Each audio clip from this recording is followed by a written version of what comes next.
بسم الله الرحمن الرحيم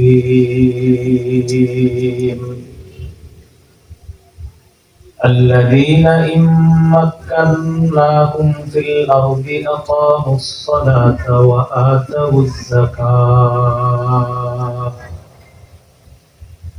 وأمروا بالمعروف ونهوا عن المنكر ولله عاقبة الأمور.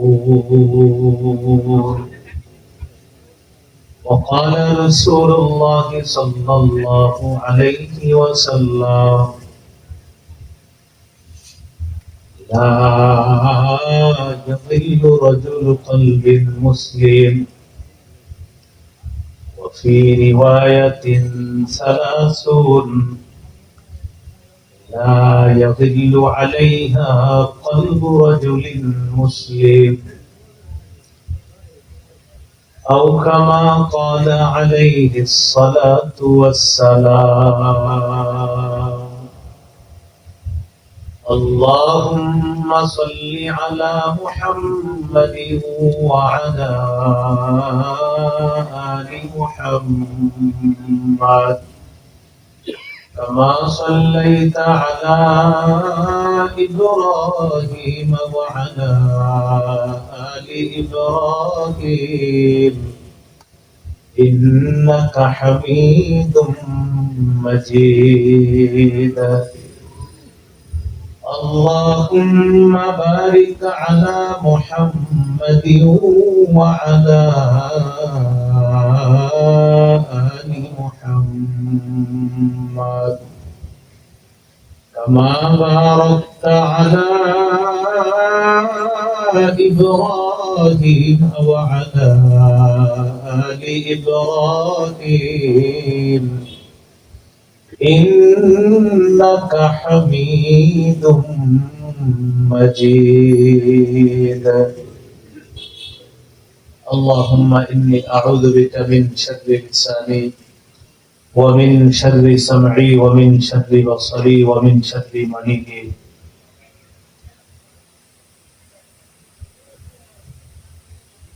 ইসলামী আন্দোলন বাংলাদেশ ধানকোড়া ইউনিয়ন শাখা কর্তৃক আয়োজিত ইসলাহি মাহফিল, স্থান ধানকোড়া বাজার, ইসলামী চত্বর, সাটুরিয়া, মানিকগঞ্জ। সম্মানিত প্রধান অতিথি মাওলানা শামসুদ্দিন সাহেব, আগামী জাতীয় সংসদ নির্বাচনে ইসলামী আন্দোলন বাংলাদেশ মনোনীত সাটুরিয়া মানিকগঞ্জ ৩ আসনে এমপি প্রার্থী। সভাপতি হাফেজ মঞ্জুরুল ইসলাম,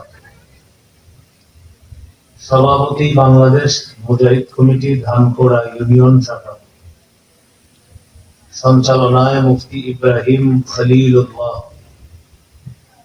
সভাপতি ইসলামী আন্দোলন বাংলাদেশ ধানকোড়া ইউনিয়ন শাখা। আলোচনা করেছেন মুফতি সাইফুল ইসলাম ফিরোজী, খতিব সাটুরিয়া উপজেলা কেন্দ্রীয় শাহী জামে মসজিদ, সাটুরিয়া, মানিকগঞ্জ। মাওলানা আব্দুস সামাদ, সভাপতি ইসলামী আন্দোলন বাংলাদেশ সাটুরিয়া উপজেলা শাখা, মানিকগঞ্জ। উপস্থিত হযরত উলামায়ে কেরাম, মুসলমান ভাইয়েরা, আল্লাহ তাআলার দরবারে শুকরিয়া আদায় করছি, আল্লাহ আমাদেরকে ইসলাহি মাহফিলে উপস্থিত হওয়ার তৌফিক দান করেছেন, বলি আলহামদুলিল্লাহ। আমি আপনাদের সামনে পবিত্র কোরআনের সূরা হজর ৪১ নম্বর আয়াতে কারিমা তেলাওয়াত করেছি। রাসূলুল্লাহ সাল্লাল্লাহু আলাইহি ওয়াসাল্লামের একটি হাদিসের অংশ বিশেষ তেলাওয়াত করেছি। আয়াতের বিষয়বস্তু হলো 4 কাজের যোগ্যতা রাখে এমন ব্যক্তি মুসলমানদের শাসক হবে। কয় কাজের যোগ্যতা রাখে?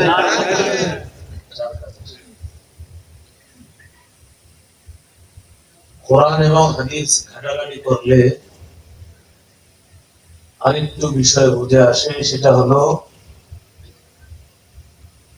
মুসলমানদের শাসক যিনি হলেন তিনি মৌলিক 10টি গুণে গুণান্বিত হবেন। তাহলে 4 কাজের যোগ্যতা থাকবে, 10 গুণে গুণান্বিত হবে।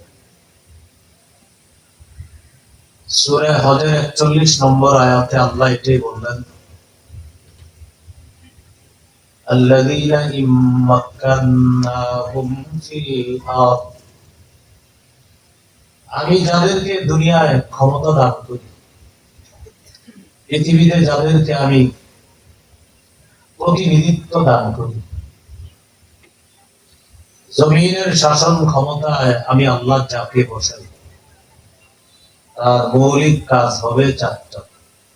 1 নম্বর, আকামুস সালাহ, তিনি নামাজ কায়েম করবেন, নামাজ প্রতিষ্ঠিত করবেন।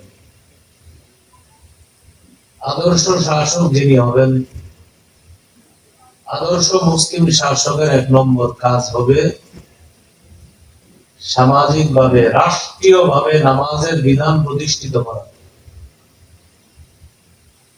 2 নম্বর, ওয়া আতাউস যাকাত, তারা যাকাতের বিধান চালু করবে, যাকাত ভিত্তিক রাষ্ট্র ব্যবস্থা গড়ে তোলার চেষ্টা করবে। এটা 2 নম্বর। মানব রচিত শাসন ব্যবস্থায় রাষ্ট্র ব্যবস্থা হয় সুদ ভিত্তিক। মানব রচিত শাসন ব্যবস্থায় রাষ্ট্র সুদ ভিত্তিক রাষ্ট্র ব্যবস্থা হয়, রাষ্ট্রের অর্থনীতি সুদের উপর প্রতিষ্ঠিত হয়। এটা মানব রচিত শাসন ব্যবস্থা। আল্লাহ প্রদত্ত শাসন ব্যবস্থায় রাষ্ট্রের অর্থনীতির মূল ব্যবস্থা হয় যাকাত ভিত্তিক অর্থ ব্যবস্থা। ধনীরা তাদের টাকা খরচ করবে সঠিকভাবে, সুদ ভিত্তিক অর্থ ব্যবস্থায় গরিব আগের চেয়ে আরো গরিব হয়। যাকাত ভিত্তিক রাষ্ট্র ব্যবস্থায় গরিব আরো ধনী হয়, ধনী হওয়ার পর সেও যাকাত দেওয়ার যোগ্যতা অর্জন করে। যেমন একজন ধনী মানুষ 100 জন গরিব মানুষকে সুদে ঋণ দিচ্ছে। 100 জন গরিব মানুষ ঋণ পরিশোধ যখন করবে তখন ঋণও দিতে হবে, সাথে সুদের টাকা দিতে হবে, মূলধন সাথে সুদ। তাহলে 100 জন গরিব মানুষ ঋণ নেওয়ার আগেও ছিল গরিব, এখন ঋণ পরিশোধ করবে সাথে আবার সুদ। এই বেচারা আগে যত গরিব ছিল এখন সুদ আর মূলধন পরিশোধ করে আগের চেয়ে আরো গরিব। একজন ধনী হয়। সুদ ভিত্তিক অর্থ ব্যবস্থায় ধনী আগের চেয়ে আরো ধনী হয়, আর গরিবরা আগের চেয়ে আরো গরিব হয়। যাকাত ভিত্তিক অর্থ ব্যবস্থায় 10 জন ব্যক্তি 100 জন গরিবকে যাকাত দেয়, এই 100 জন গরিব যাকাতের টাকা আর ফিরিয়ে দিতে হয় না, পরবর্তী বছর আল্লাহ তাদেরকে যাকাত দেওয়ার যোগ্যতা দান করেন। তাহলে যিনি আদর্শ রাষ্ট্র নায়ক হবেন তার 2 নম্বর যোগ্যতা, তিনি যাকাত চালু করবে, রাষ্ট্রভিত্তিক যাকাত ব্যবস্থা হবে। ধনীদের যাকাত গুলা উসুল করে গরিবদের কাছে তাদের যাকাত গুলা পৌঁছে দেওয়া। 3 নম্বর, ওয়া আমারু বিল মা'রুফ, সৎ কাজের আদেশ করবে। 4 নম্বর, ওয়া নাহাউ আনিল মুনকার, অসৎ কাজ থেকে নিষেধ করবে।